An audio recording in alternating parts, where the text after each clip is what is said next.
Ladies and gentlemen, it's spring. In case you couldn't tell by the lack of cold white shit. And this morning here, we gotta take this bitch for a spin. Because, you know, we got work to do now, apparently. So, what I'm gonna do, I'm gonna hop in here. We're gonna get our asses out to the field because I've already procrastinated way too much this morning.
Now some of you may be thinking, all this tillage shit is great. I almost fell in a hole.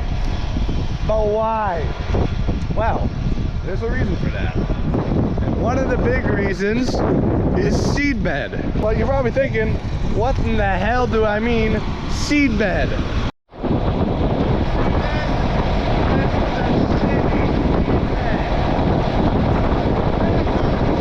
This, on the other hand, this is pretty nice. It's smooth, it's a little softer, it's pleasant to be in and doesn't make me want to die. You can go to a chiropractor. And much like me, the seed does not want to go to the chiropractor. It wants a nice, smooth, consistent seedbed.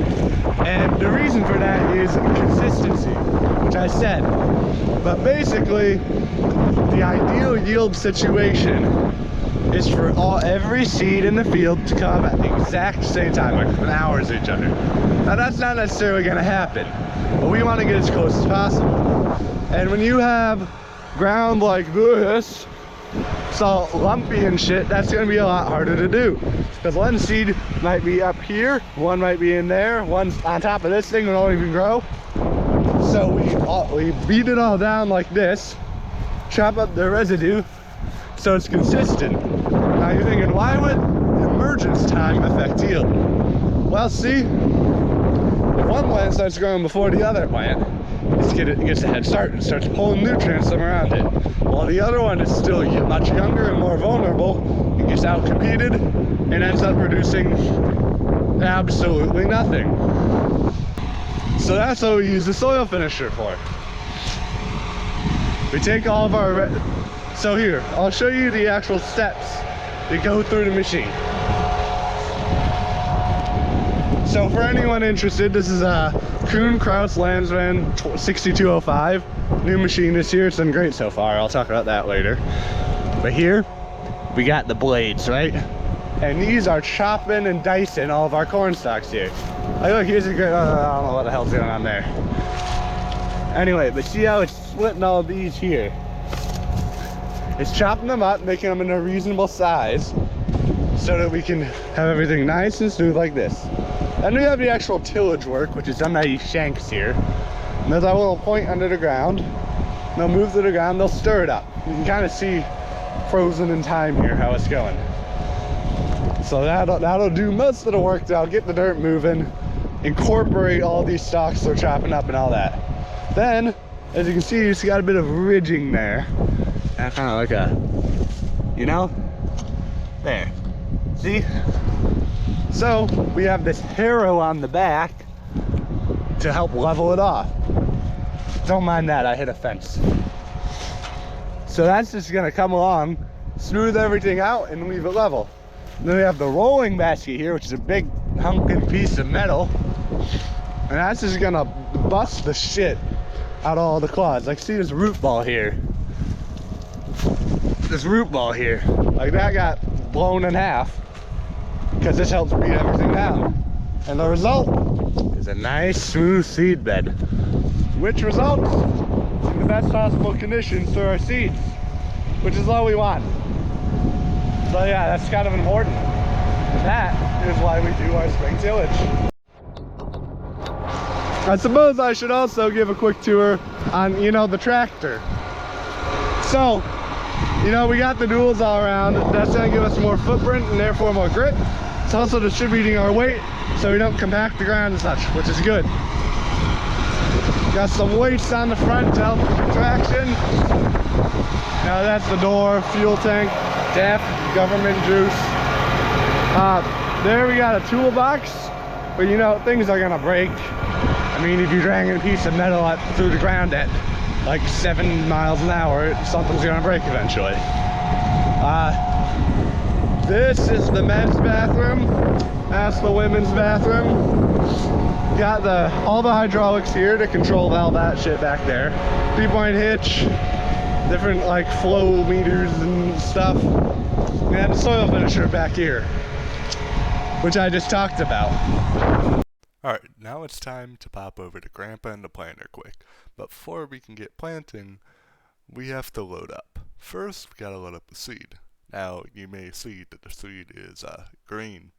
And the green is what we call a seed treatment, which is a set of coatings that helps the plant grow better and survive better. This includes some beneficial bacteria and fungi on there, as well as some fungicide and insecticide to protect things and stop them from getting eaten. You also may notice there's a few pink seeds in there. That's because 5% of our corn seed has to be what we call refuge for corn rootworm. Corn rootworm is a pest, it's a real menace. And the green seeds have a genetically modified trait to produce toxins that will kill the rootworm. And the 5% pink seeds don't have that. And what this does is this lets some rootworm survive so we don't end up creating resistance within the rootworm, so that we can keep using these products for years to come and don't eventually make the rootworm essentially unkillable. So now that we have that done, we gotta load up with our starter fertilizer, just kicks things in gear a bit, and our water for our insecticide. And put that all in the seed tender, and then we're ready to go.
Well guys, we got a little burrow.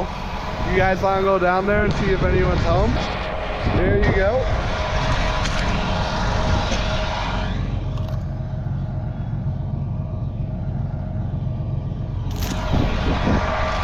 Was there anyone down there? Because I got no damn clue.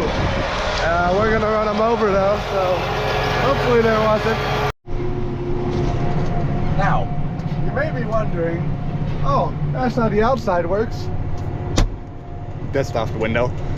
But how the hell does the inside work? And that's what I'm here to show you. That's why I'm in the cab talking to you. So let's just go through the controls real quick and we'll kind of look into it.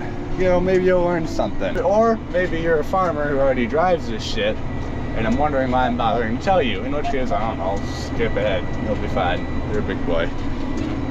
So these here, these are our hydraulics. All of these like switches, we just have little covers for them. So, you know, you can turn off ones that you like don't use so you don't accidentally flip the wrong shit and make a mess. Here we have our throttle. That's, I'm sorry, I don't know why I felt the need to demonstrate a throttle. I feel like that's pretty self-explanatory, the throttle is. Here we got our transmission or shifter or whatever. You know, bump shift up for to shift up forward, shift down to shift down a gear, reverse, park, neutral, all that. We got this little scroll wheel that we use to set our speed, which you can see here. I just flipped it real quick to demonstrate. Basically, when we have it on auto, what's going to happen is when I move that, it's going to set the speed the tractor is going to try to go. So tractor will automatically shift around to try to best maintain set speed. Yeah, like for example, wipers. For example, if you go up a hill, it'll shift down typically. Like we're in F13 now, and when we crest this hill, we'll probably pop into F14, which is 14th and 13th gear, yeah. Basically, you know, it's like riding a bike. Shift down going up, shift up going down, to like have the overall most efficient ride is what it tries to do. Down here we got the auto steer button. We got like our flashers and like our music controls, climate, all that. This stuff, I mean, it's here, but I don't really use it, so I don't feel like it's relevant to talk about. Here we have our first monitor. I have it on the sprayer, just because that has the acre counter, and I'm too lazy to put the acre counter on the soil finisher, so I just flip it. Go forward. We have all these different pages that we can actually set based on an implement, so which you might find interesting. So here's the soil finish it, because my grandpa typed to that, and he's kind of a Neanderthal sometimes. Happens to the best of us. Anyway, here is, that's like the direction we're facing, so perfect 90 degrees east. And it's based on where our line is set, the second bit here, which is inches. It says 0 inches, which means we are perfectly on our AB line. Oh, what the hell's an AB line? It's at point A, point B, line between them, and every 30 feet, which is the width of the implement back there, it's gonna have the line going across the field. So that will keep us steering. That's why I can wave my hands around and make gestures to explain things. So we got that. We got our SCV here. Auto track is engaged, all that, location, how long to the end. Up here we have just like the general tractor run page, more SCV shit. That's our slippage percent. Why is that 12? That seems kind of high. Oh well. We have like the outdoor temperature, our acres per hour, how much fuel we're burning. Diesel go burr, engine power, all that type of stuff. On the center console here, we have the steering wheel, obviously. We got like the little blinker and the horn. You can't really hear that, can you? We got the wipers, lights, you know, all that stuff we keep on the console there. The radio up here, which I have muted so I don't get copyrighted into oblivion by YouTube. But yeah, I got my official, you know, DJI approved drone charging station and the cup holder here. I have the water bottle and the cup holder doesn't really fit in because the drone's gonna fall out of that one. And I feel unsafe, and I value my drone more than my water. We got, you know, a bag of shit, charger, you know, there's standard stuff that you need when you're spending like 13 hours a day in this thing. So this is all the data that I'm using to help run the machine effectively, control, you know, hopefully do a decent job.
Alright, so we're done for today. Started raining, but we finished the field, so that's okay. However, it made a goddamn mess. But oh well. Let's fold her up.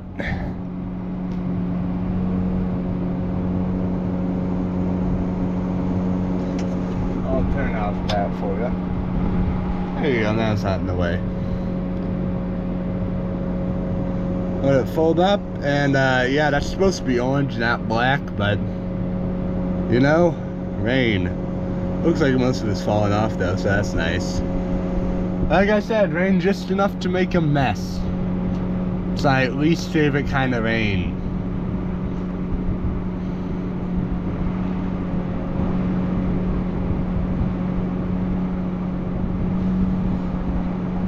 And I feel kind of bad because tires aren't pretty. I'm right in front of this guy's house, but you know, I gotta get home somehow, so sorry, bro. Kick in the lights, and yeah, let's get out of here.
So while I'm waiting for this thing to fuel up, I thought I'd talk about the soil finisher back here.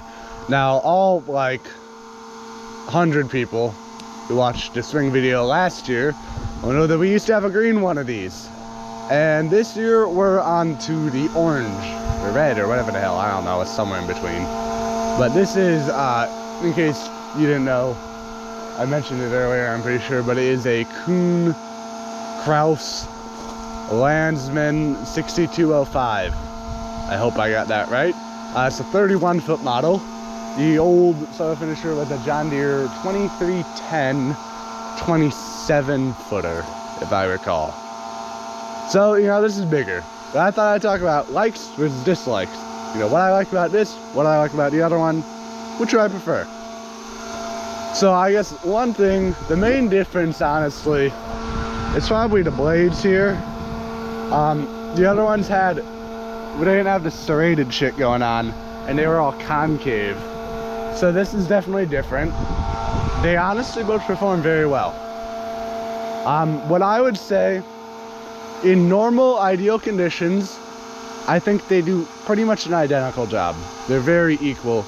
Both do great. Now, where this one shines is when you have a lot of residue on top. Like, for example, we had some down corn last year. Areas, a lot of residue on top of the ground, and this did a beautiful job chopping them up, where I don't think the other one really would have performed near as well. Anyway, that's probably the main difference, honestly, in terms of like physical characteristics. Another key detail though is that I think this one, the frame, like look at that hitch and stuff, sorry it's so goddamn dirty, but the hitch and stuff is much heavier. So I'd say it's overall a heavier built machine, if that makes sense. So I think that'll give it some durability long term, hopefully. Just solid. The other thing is these springs here, which I give the blades shock. That did not happen on the other one. And so when you run over a rock or something, like by accident, it happens, you know, it's gonna happen inevitably. These will have give. The other machine had none. You just hit them. And there was actually one occasion which we had the shaft holding these gangs together snap on the old one. So I'm hoping that this like bouncy shit will help iron out the jolts and put less stress on the machine overall long term. So yeah, we'll see how that goes. Another thing I do like about this is that it turns way easier. Oh, I got a present. Interesting. Anyway, it does turn way easier. I feel like I can get right up to the fence a lot better and really utilize all the space, have less end rows to do at the end. I think it's more efficient that way. It's nice. One thing I do not like, I find, personally, I think it sits lower than the old one when you have it raised up. And the SCV is also a little slower. We could probably do some tweaking with that. I'll have to mess with it more. But when you're going through a waterway, you want to put this thing up, you want it to go up. And it can be a little sluggish. Now I've kind of adjusted, I've made it work, but the Deere was definitely much snappier in that regard. And also, since I'm pretty sure it sits higher, we didn't get situations near as not sure you'd have dragged this harrow and rolling basket along the back end of the waterway. But you know, it's pretty minor annoyance. Overall, I do think this is an upgrade over the old Deere one, which shouldn't be a surprise given that the Deere one is 13 years old. And also, I mean, Kuhn's made a great product here. So, you know, if you're looking into one of these, I've been really pleased with it so far. So, yeah, do with that what you will. I guess if you make your like multi-thousand-dollar, like tens of thousands of dollars of farm equipment purchasing decisions based off of a YouTuber with 150 subs, you might have greater problems than the result of the tillage job you get. But hey, that's just me. And with that, I really hope you guys enjoyed this video. I know it's a little different than what most of you came here for, because as of editing, this is after that Bedrock video just went frickin' wild.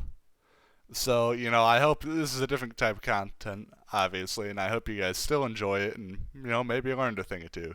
And if you don't care, I hope you can ignore it and move on with life, I guess.